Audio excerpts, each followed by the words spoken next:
তার মুহূর্তটাকে ভালোবাসে না। এটা ভাবতেই তো তার দম বন্ধ লাগছে। যদি সত্যি না ভালোবাসে তবে তো সে মরে যাবে। উফ, আচ্ছা মোহনার কাছে কি সেই বিরক্তির কারণ? সে কি বিরক্ত করছে মোহনাকে?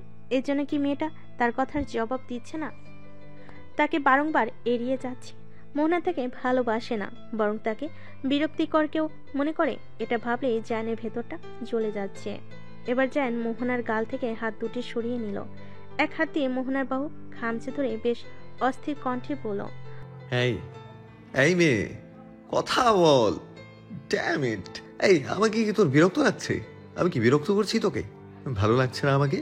মোহনার লাগছে খুব এভাবে ধরাতে, কিন্তু জায়ান ভাইয়া যা বলছে তা তো ঠিক না। সবই তার ভুল ধারণা, এটা ভাঙানো দরকার। কিন্তু কি আশ্চর্য, মুখ দিয়ে আওয়াজ বেরোচ্ছে না কেন? কথাটা মনে হয় গলার কাছে এসে আটকে যাচ্ছে। কিন্তু জায়ানকে থামানো উচিত, তার ভুল ধারণা ভাঙানো উচিত। আর না পারতে মোহনা ঘন ঘন মাথা নাড়ল, দুপাশে ডানবে মাথা ঘোরাতে লাগলো অশ্রুসিক্ত চোখে।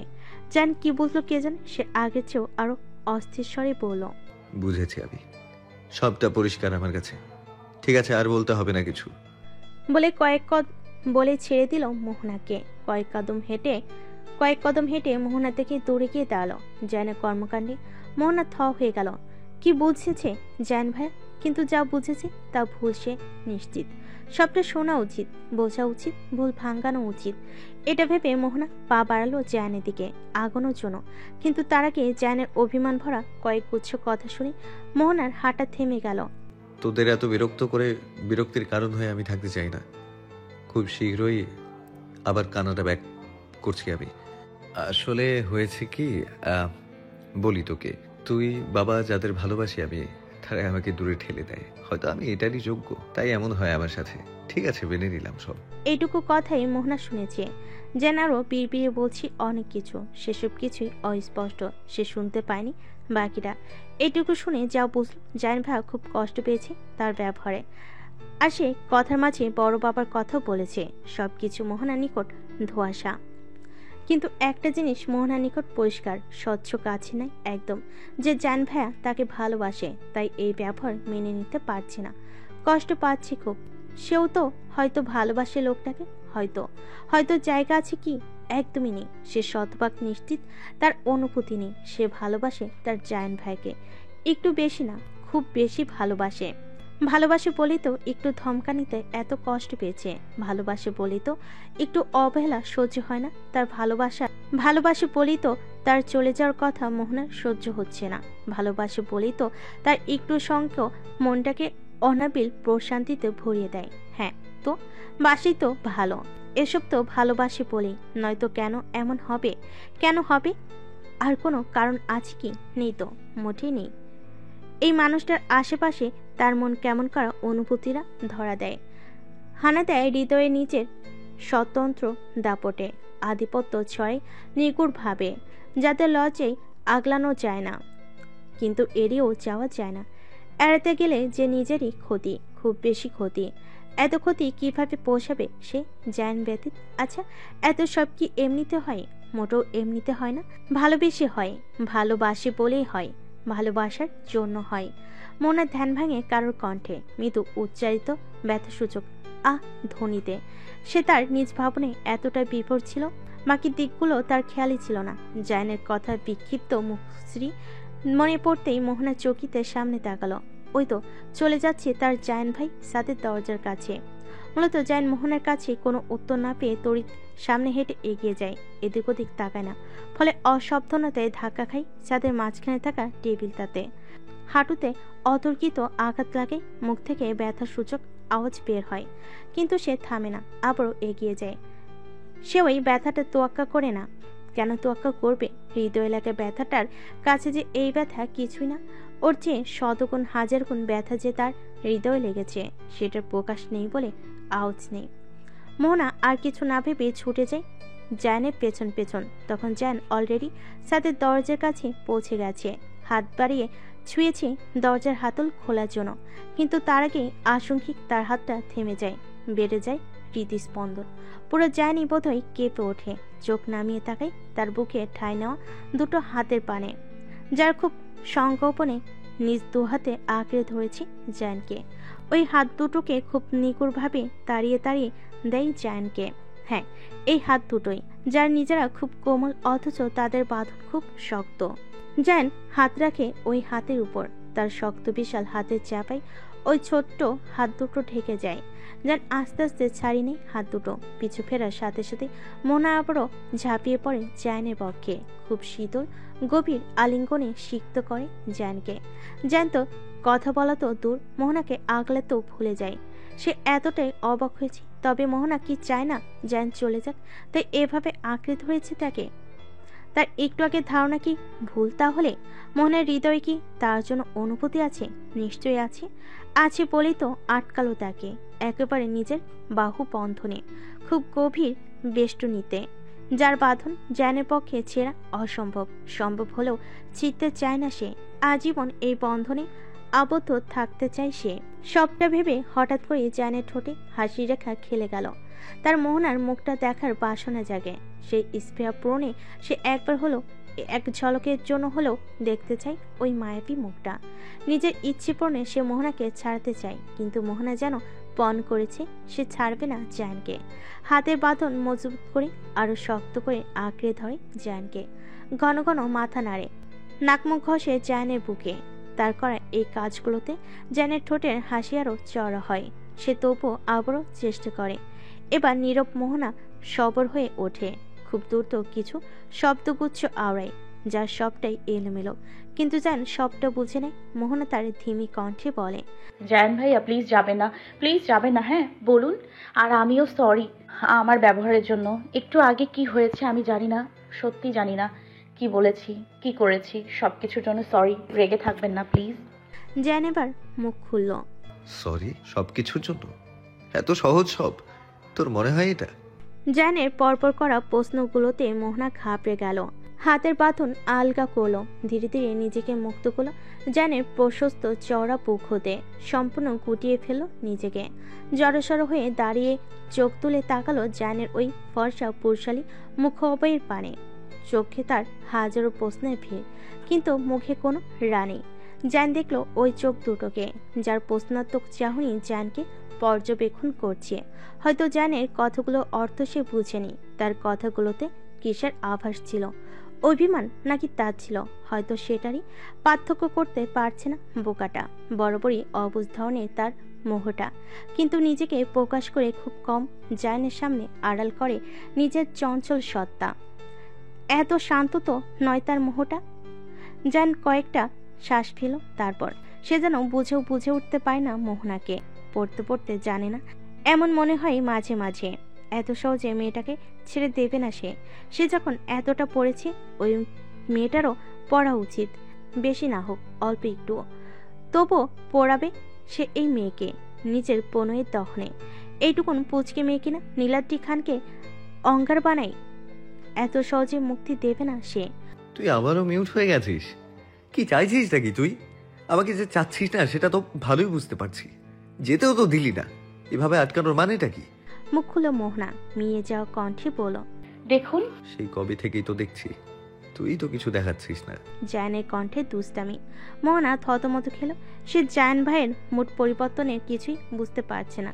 এই রোদ তো, এই বৃষ্টি টাইপ অবস্থা। মাত্র না গম্ভীর স্বরে তাকে অনেকগুলো প্রশ্ন করলো, কিন্তু এই কণ্ঠে তার দুষ্টামির আভাস ক্ষণে ক্ষণে অভিব্যক্তি পরিবর্তন করছে। মোহনা তোতলানো স্বরে বলল, মামা মানি কিছুই না, তুই থাক তোর মতো। বিরস মুখে কথাগুলো বলে জায়ান আবারও পিছু ঘুরে দরজার হাতলের উপর তার ডান হাতটা রাখলো, কিন্তু পূর্বে নাই খোলা হলো না। আবারও বাধা প্রাপ্ত হলো মোহনার দ্বারা। মোহনা দুহাত আঁকড়ে ধরেছে তার বাম হাতটা। জায়ান ওভাবে পিছু ঘুরে তাকিয়ে ভুরু উঁচিয়ে পড়ল। কি? মোহনা নিজেকে ধাতস্থ করল, চোখে মুখে ফুটিয়ে তুলল প্রবল আত্মবিশ্বাস। এরপর কোনো কথা না বলে ডান হাতে জায়ানের বাম হাতটা ধরে রেখে অপর হাত জায়ানের আরেক হাত হাতলের উপর থেকে সরিয়ে নিজের দিকে ফেরালো। পুরো ঘটনার জায়ান সম্পূর্ণ অভিব্যক্তিহীন। সে শুধুই যেন নীরব পর্যবেক্ষক, না কিছু বলবে না বাধা দিল মোহনাকে। মোহনা হাত দুটো ছেড়ে আরেকটু এগিয়ে গিয়ে মাথা রাখলো জায়ানের বুকের বা পাশে। হাতের নিচে হাত গলিয়ে দিয়ে আলতো করে হাত রাখলো জায়ানের পিঠে। সে লম্বাই জায়ানের বুক সমান। জায়ান কিছু না বললেও তার হৃদস্পন্দনের গতি বৃদ্ধি পেল প্রবল বেগে। সে ধ্বনি মোহনা শব্দপণে শুনল কান পেতে। জায়ান মোহনাকে এত কাছ থেকে কখনো অনুভব করেনি। বরাবরই দূরে দূরে থেকেছে ওই সর্বনাশা মেয়ে থেকে। কখনো কখনো আলতো স্পর্শে সীমাবদ্ধ ছিল, কিন্তু আজ মেয়েটা নিজে থেকে কাছে আসছে, খুব খুব কাছে। বিনা দ্বিধায় জায়ানকে জড়িয়ে নিচ্ছে নিজের সাথে। আলতো হেসে মাথাটা আরেকটু চেপে ধরল বুকে। এত পালাই পালাই করেন কেন? আমার কথা না শুনে নিজে নিজে তো দিব্যি সবটা কল্পনা করে নিচ্ছেন। এটা কি ঠিক বলুন? অন্যায় হচ্ছে না আমার প্রতি? জায়ান নিরুত্তর রইল। মোহনা আবারও মিহি স্বরে বলল, আমি জানি, সবটাই জানি, বুঝিও, কিন্তু আপনি কথা পেঁচাচ্ছেন। আমার বোঝাটাকে আপনি এলোমেলো করে দেন, তারপর আমাকে কিছু বলতে না দিয়ে, বোঝাতে না দিয়ে নিজের মতো করে সবটা সাজিয়ে নেন। এটা আমার দোষটা কোথায় বলেন তো? আমি সবটাই বুঝি, খালি আপনার ব্যবহারে অবুঝ হয়ে থাকি। এটাই দোষ তাহলে আমার, তাই বলছেন আপনি? জায়ান শুনে গেল মোহনার কথাগুলো, বোঝার চেষ্টা করলো। আসলেই তো ঠিক সব। মোহনা যা যা বলেছে সব ঠিক। সে আদতেই সবসময় নিজের দিকটাই ভেবে এসেছে, মোহনার দিকটা ভাবেনি। সবকিছু নিজের মতোই সাজিয়ে ভেবে নিয়েছে। খুব কম সুযোগ পেয়েছে মোহনা নিজের দিকটা বলার। নিজের ভাবনার মাঝে আবারও কানে পৌঁছালো মোহনার সুমিষ্ট কণ্ঠ। আর হ্যাঁ, এটা আপনি ঠিক বলেছেন। জান বুঝলো না কোন কথাটার বিষয় বলছে মোহনা, কিন্তু কৌতূহল হলেও প্রশ্ন করতে ইচ্ছে হলো না জানের। শুধু শুনে যেতে মন চাইলো। মোহনা আবারও বলতে শুরু করলো, আসলেই সবকিছু এত সহজ নয়। আগে মনে না হলেও এখন মনে হচ্ছে সবকিছুর জন্য আদতেই সরিটা যথেষ্ট নয়। যথেষ্ট হলো। পুরোটা শেষ না করতেই মোহনা জানের বুক থেকে মাথাটা তুলল, থুতনি ঠেকালো জানের বুকে। জান তাকালো নিচে নিজের বুকের দিকে, মোহনার ওই ছোট্ট মুখটাতে। অনিমেষ তাকিয়ে রইল ওভাবে জানের মুখের দিকে তাকিয়ে মুচকি হেসে মোহনা বলল, ভালোবাসি বলাটা।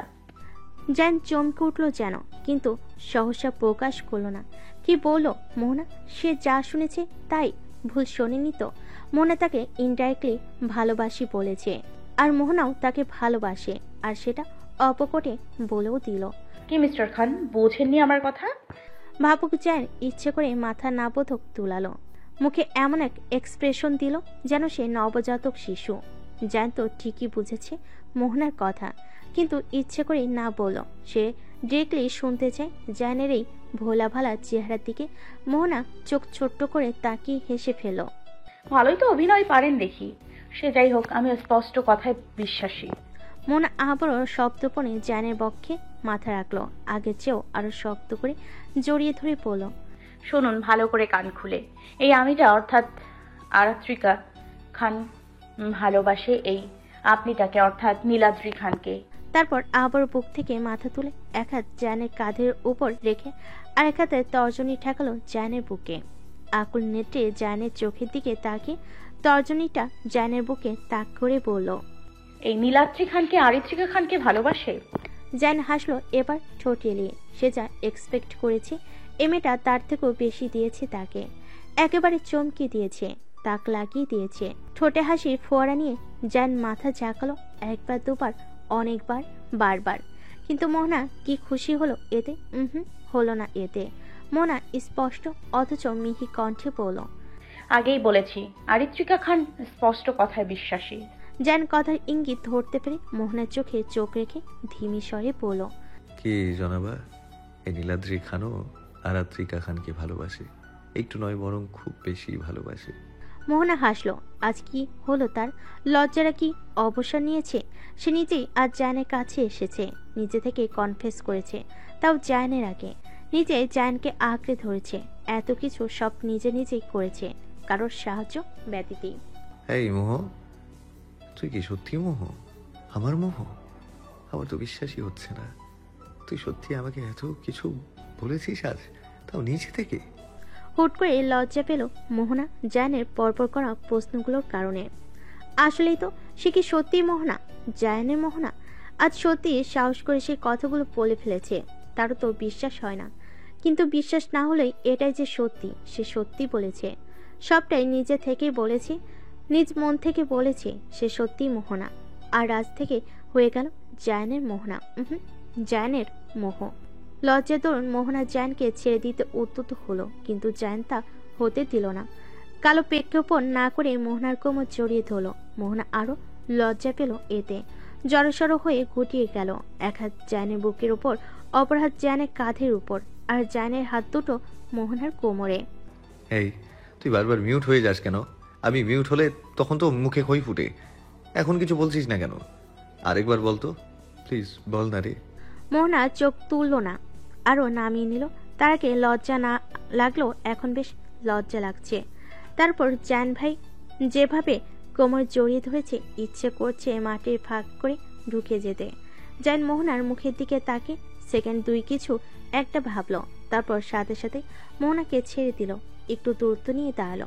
জায়ানের মনে হলো তার এভাবে কোমর জড়িয়ে ধরে হয়তো মোহনার অস্বস্তি হচ্ছে, তাই এভাবে গুটিয়ে গিয়েছে, হাঁসফাঁস করছে।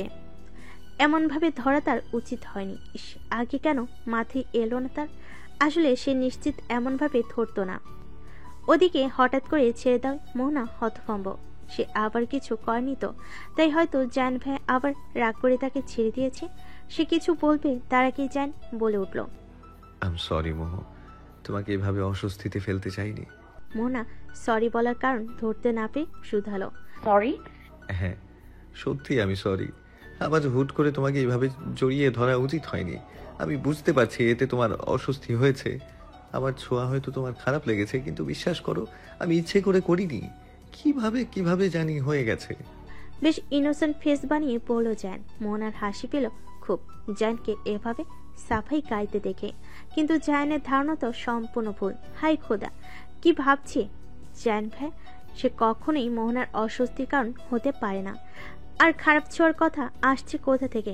জায়ান ভাই কখনোই মোহনাকে খারাপভাবে ছুঁতে পারে না।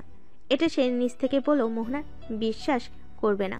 মোহনা তো খারাপ নয়, উল্টো লজ্জা লাগছিল, কিন্তু সেটা এখন কিভাবে বলবে? আল্লাহ, এই কথা বলতেও তো লজ্জা লাগে। মোহনা গাইগুই করে বলল, এমন কিছুই না, আপনার ধারণা ঠিক নয়। আমার মোটেই খারাপ লাগেনি বা অস্বস্তি হয়নি। আপনি ভুল ভাবছেন ভাইয়া। মোহনার বলা প্রথম দিকের কথাগুলো শুনে জান স্বস্তি পেল।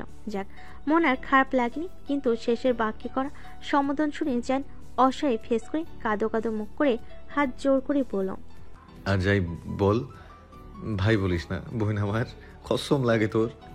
জায়নের বলার ধরন দেখে মোনা খিলখিলিয়ে হেসে ফেল, সাথে যেন তাল মেলালো। মোনা বহু কষ্টে হাসি থামিয়ে বলল, আপনি যে এখন বোন ডাকেন সেটার কি?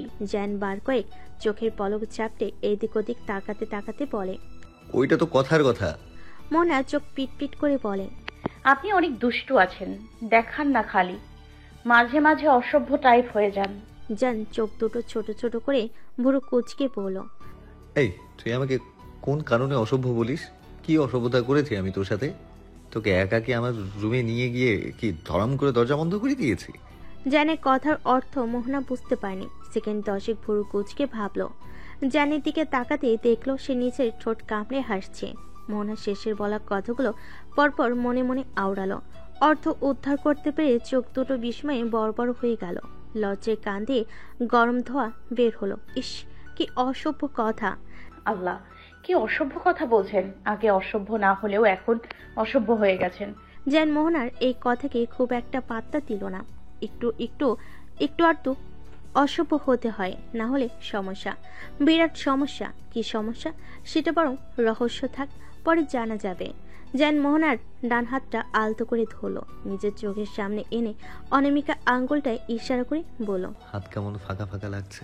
তারপর মোহনার দিকে তাকিয়ে ভুরু নাচিয়ে শুধালো। তাই না মোহ?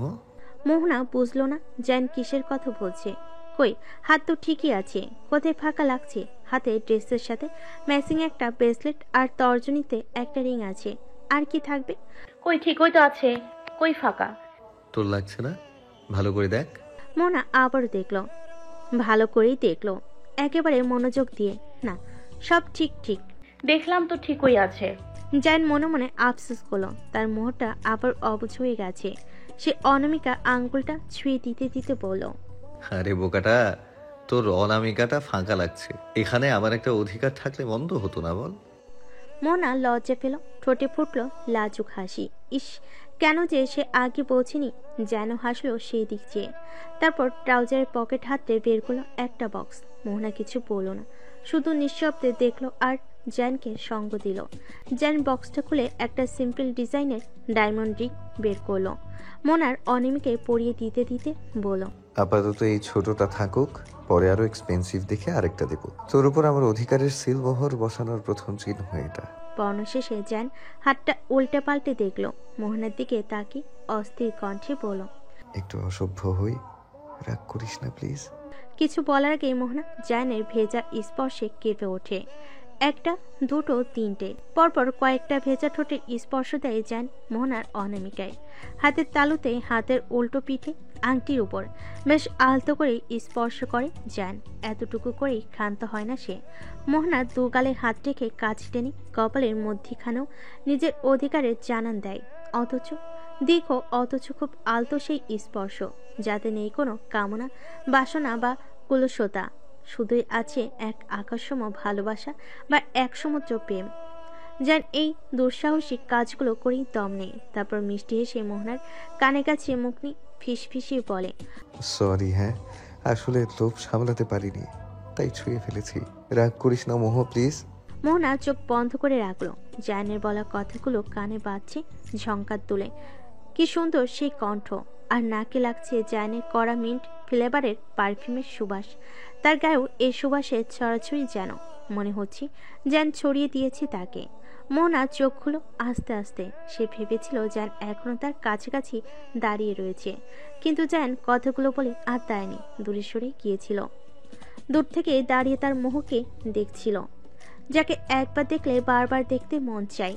এতটা আদুরে মায়াবী তার মোহ যে বারবার ভালোবাসতে মন চায়, বারে বারে প্রেমে পড়তে মন চায়। হিমুর হাতে কয়েকটি নীল পদ্ম, বইটা ফিয়ার খুব পছন্দের। এই ভাবার্থ মূল ভাব সবটাই সে মন দিয়ে অনুভব করেছে। আসলে ঠিক সবার জীবনে নির্দিষ্ট কিছু নীলপদ্ম আছে, যা নির্দিষ্ট ব্যক্তি ব্যতীত অন্য কাউকে দেওয়া যায় না।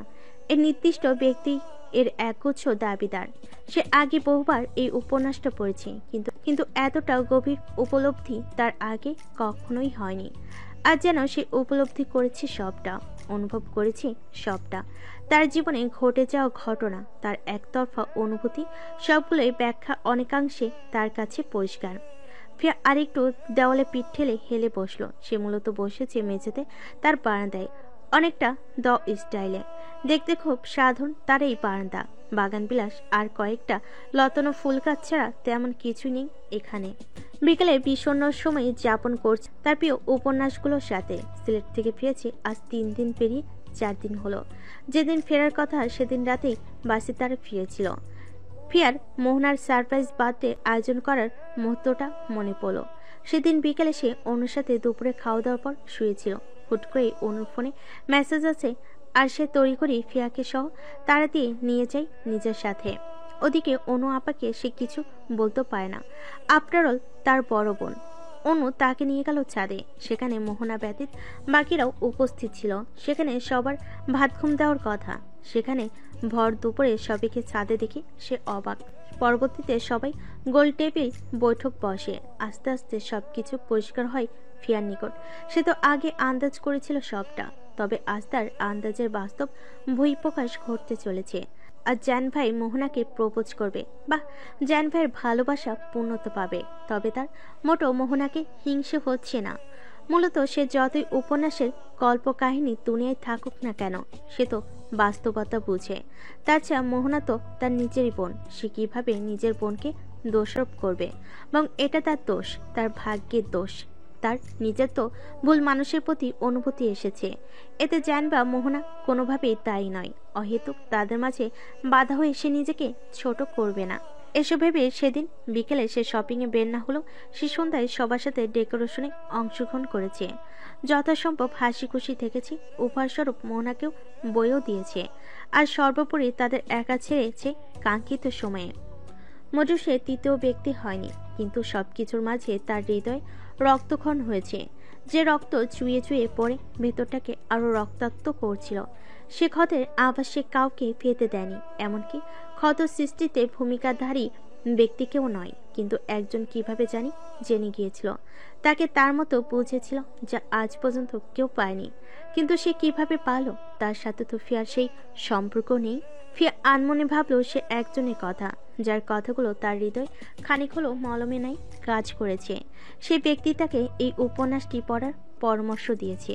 সেদিন ছাদ থেকে নেমে সে দোতলার খোলা বারান্দায় দাঁড়িয়েছিল। আকাশে গোলাকার রূপার মতো একটা চাঁদ উঠেছিল। সে আনমনে ওই চাঁদকে দেখছিল।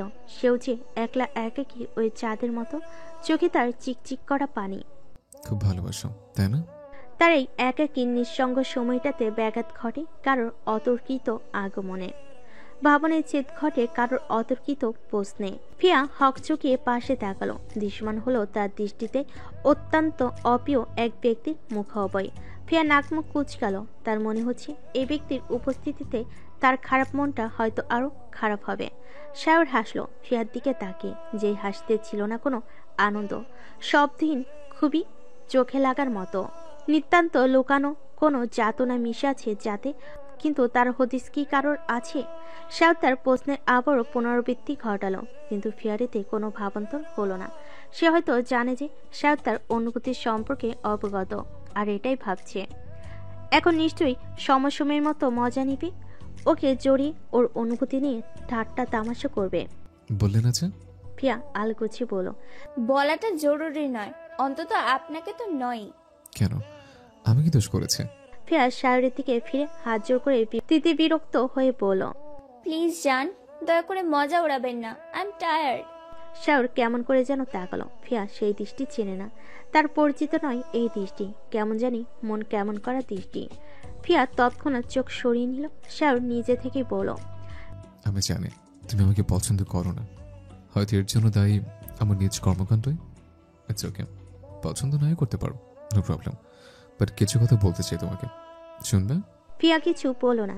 শায়র এখান থেকে দূরত চলে গেলেও সে বাঁচে, আর ফিয়া জানে শায়র তার কথা শেষ না করে যাবে না, তাই ওকে বলতে দেওয়াই বেটার। ফিয়ার নীরবতাকে সম্মতি ভেবে শায়র বলতে শুরু করলো, দেখো ফিয়া, মানুষ আল্লাহর সৃষ্টি। এই দুনিয়াতে উনি মানুষের নির্দিষ্ট কিছু কাজ দিয়ে পাঠিয়েছেন। এগুলো শেষ হলে তাদের জীবনকালও শেষ। সেই কাজটা যে কোনো কিছু হতে পারে, তবে শায়র থামলো। ফিয়া শুনছিল এতক্ষণ, যদিও শায়রের দিকে তাকানি, তবুও আগ্রহ জাগলো এর শায়র কি বলে তা শোনার, তাই শুনছিল। কিন্তু হুট করে থেমে যাওয়ায় ফিয়া চট করে শায়রের দিকে তাকালো। শায়রও ওর দিকে চেয়েছিল। দুই জোড়া চোখের দৃষ্টি বিনিময় হলো। শায়র ফিয়ার ওই চোখের দিকে তাকিয়ে মৃদু হেসে বলল, তবে জীবন সঙ্গী বা সঙ্গিনীর প্রয়োজন পড়ে। জীবনে চড়াই উতরে পার করতে শারীরিক হোক বা মানসিক সাপোর্ট দিতে তারা খুবই জরুরি। নিঃশ্বাসের ন্যায় বলা যায় আল্লাহ সে ব্যক্তি ঠিক করে রাখেন, তাদের সাথে জোর বাঁধা নেই দুনিয়ায়। যে যার জন্য তৈরি সে ঠিকই তার জন্যই তৈরি, সে তারই হবে।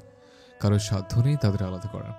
যত বাধা আসুক না কেন, যত সময় ব্যয় হোক না কেন, তার এক হবেই হবে। ফিয়া বুঝলো শায়র তাকে কি বোঝাতে চাইছে, আর কেনই বা বুঝবে না সে তো আর অবুঝ নয়। ফিয়া একটা দীর্ঘশ্বাস ফেল, যার শব্দ হয়তো শায়রের কর্ণগোচর হয়েছে। সে নিজেও জল শ্বাস ফেলে আবারও বলতে আরম্ভ করলো, আর যাদের মাঝে আল্লাহর সৃষ্ট এই বাঁধনটা নেই, তারা আমরা দৌড়ে দিয়ে বেঁধে ফেললেও হ্যাক করতে পারবো না। জোর করে জানোই তো ভালোবাসা হয় না, অনুভূতি তৈরি হয় না। সবই হবে, তবে নির্দিষ্ট সময়, শুধুমাত্র নির্দিষ্ট ব্যক্তির জন্য। আমরা আল্লাহর সৃষ্টি ফিহা, আমরা আল্লাহর সৃষ্টি ও নিয়মের ঊর্ধ্বে নই, বরং আমরাও এর অন্তর্ভুক্ত। তুমি আমি সবাই ফিহা। তাহলে এই ভুল মানুষের জন্য একতরফা অনুভূতি তৈরি হয় কেন? ফিহা, আমাদের একটা হৃদয় আছে, অনুভূতি হৃদয় দ্বারা নিয়ন্ত্রিত। হৃদয় তো আর মস্তিষ্কের মতো ভেবে জেনে বুঝি বা সবটি বিবেচনা করে কাজ করে না। সে নিজের মতো চলে, বেপরোয়া, ছন্ন ছাড়া খাপ ছাড়া যাই বলো না কেন, সে নিজের মতোই চলে। এইভাবে চলতে গিয়ে কিছু মানুষের প্রতি মুগ্ধতা জমায়, তাদের মায়া চড়ায়, মোহে পড়ে, আর আমরা তখন সেটাকে ভেবে ফেলি ভালোবাসা। কিন্তু সে যদি আল্লাহ ঠিক করে নির্দিষ্ট ব্যক্তি না হয়, তবে আমরা যতই ভালোবাসি না কেন, তার পূর্ণতা নেই, সুন্দর সমাপ্তিও নেই, বরং আছে বিরহ, বিচ্ছেদ, একতরফা অনুভূতি। আমার জন্য কেউ আছে? সবার জন্যই আছে, আমার তোমার সবার জন্য। তাই নিজেকে এই অনলে দহনে পড়িও না ফিহা। যে তোমার সে তোমারই, তোমার হতেই আসবে, তোমার জন্যই আসবে। আসবে বলছেন? কবে? অবশ্যই আসবে, সঠিক সময় হোক, তার দেখা তুমি পাবে, পেতেই হবে। এর যে ডেস্টিনে কে খণ্ডাবে বলো? আল্লাহ যে এর সৃষ্টিকারী, নিয়ন্ত্রণকারী। আমি নিজে যদি বাধা হই, এড়িয়ে চলি? সঠিক ব্যক্তির প্রতি অনুভূতি কখনো এড়ানো যায় না, দমানো যায় না। হয়তো লুকোতে পারবে, আড়াল করতে পারবে, কিন্তু কখনো এড়িয়ে যেতে পারবে না, তাদের দমিয়ে রাখতে পারবে না। যাই করো, সেটাও এক সময় ঠিকই প্রকাশ পাবে, পাবেই পাবে। আপনি নিশ্চিত?